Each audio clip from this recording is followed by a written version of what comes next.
COVID-19 menular, betul? Kita semua udah tahu itu.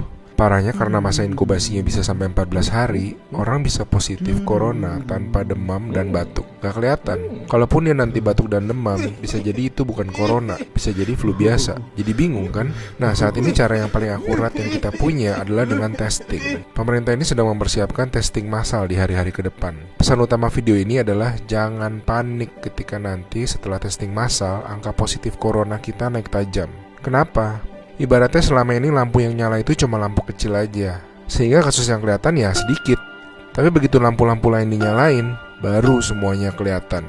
Jadi kalau nanti dalam sehari angkanya naik tinggi, artinya bukan dalam sehari tiba-tiba terinfeksi menyebar. Oh my god, penyebarannya cepat sekali, dalam sehari naik sekian. Lebih tepatnya, dalam sehari kelihatan banyak kasus positif yang terinfeksinya itu dari kemarin-kemarin, tapi belum kelihatan. Ngerti ya bedanya ya? Pahit emang rasanya ngeliat fakta, tapi ini penting banget.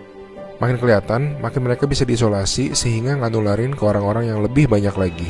Korea Selatan tuh ngelawan COVID dengan cara ini. Mereka ngetes 300.000 orang dalam 7 minggu, sehingga mereka nemuin 8.000 orang yang langsung diisolasi, sehingga tidak menginfeksi khalayak yang lebih luas lagi. Kurva mereka langsung gepeng. Alasan lain untuk tidak serta-merta panik, COVID-19 itu penyakit dengan berbagai tingkatan menurut WHO. Secara statistik, sebagian besar kasus-kasus yang akan positif nanti akan masuk ke dalam kategori sedang.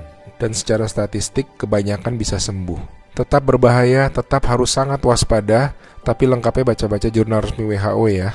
Di hari-hari ke depan kita akan lihat banyak orang positif corona, teman-teman kita, saudara-saudara kita. Tapi ingat, jangan jadi stigma. Corona itu bukan aib, dia bukan dosa, dia bukan kesalahan orang itu sendiri. Jadi kita tetap harus waspada, harus menjaga diri kita tidak terinfeksi. Kita malahan harus bantu mereka untuk jadi sembuh. Jadi akhirnya masif testing itu perlu, supaya yang sakit dan tercecer di sana-sini bisa diisolasi sehingga tidak menimbulkan lebih banyak orang yang terinfeksi.